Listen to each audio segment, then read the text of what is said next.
গাছ কাটতেই বের হচ্ছে রক্ত। শুধু তাই নয়, রাতের আঁধারে কাটা গাছের গোড়ায় আলো জ্বালিয়ে প্রার্থনা করছেন কেউ কেউ। এমন ঘটনা মহান আল্লাহ তাআলার অপার মহিমা বলেই দাবি কারো কারো। লাল শালু কাপড় দিয়ে ছাউনি দিয়ে রাখা হয়েছে গাছের কাটা অংশের উপর, সেই সাথে জ্বালানো হচ্ছে মোমবাতি। গাছটি এক নজর দেখতে দূর দূরান্ত থেকে ছুটে আসছেন উৎসুক মানুষ। গরু জবাই করলে যেরকম রক্ত, ওইরকম রক্ত বের হচ্ছে গাছ থেকে। হ্যাঁ, 60-70 বছর হইলো আমি আর তো দেখি নাই যে এরকম গাছে কিনে রক্ত বের হয়, আমি দেখি নাই।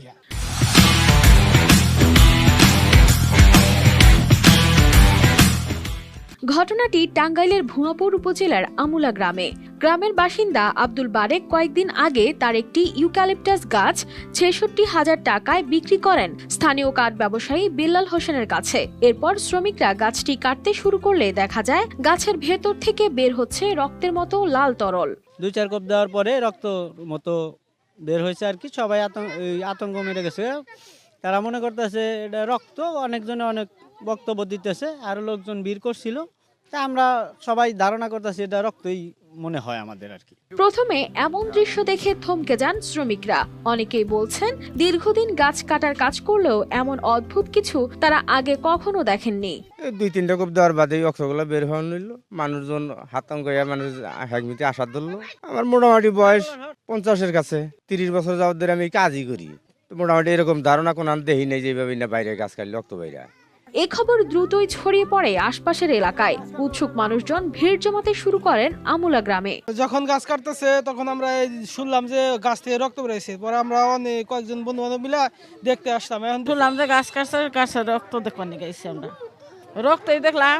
কারো দাবি এটি অলৌকিক ঘটনা, আবার কারো কারো দাবি এটি হয়তো কোনো প্রাকৃতিক বৈশিষ্ট্যের কারণে হচ্ছে। এটি রক্ত নয় বরং গাছের কষ। সকাল থেকে এই গাছটা কাটছে, সব লোকজন এই দেখতে আছে ব্যাগ কে রক্ত, কিন্তু আমি দেখতেছি এটা হইলো গাছের কষ। আমার কিন্তু এটা মনে হয় রক্ত না, এটা হলো যে গাছটা অনেক পুরনো হয়ে গেছে। এই গাছের দিকে হয়তো আমরা কষ জাতীয় যেরকম, এটা কষ্ট আস্তে আস্তে বাড়তে দিয়ে রক্ত লাল আঠা জাতীয় হয়ে গেছে, রক্ত না এটা। ইউক্যালিপটাস গাছ থেকে সাধারণত লাল কষ বের হওয়ার কোনো প্রাকৃতিক বৈশিষ্ট্য না থাকলেও মাটির খনিজ উপাদান, ছত্রাক বা ব্যাকটেরিয়ার কারণে কষের রং পরিবর্তিত হয়ে লালচে রঙের হতে পারে। এছাড়া কিছু গাছ যেমন ব্লাডউড ট্রি স্বাভাবিকভাবেই লাল কষ নিঃসরণ করে। তবে এই ঘটনায় নিশ্চিতভাবে জানার জন্য বিজ্ঞানসম্মত তদন্ত প্রয়োজন বলে দাবি স্থানীয়দের। News desk, RTV।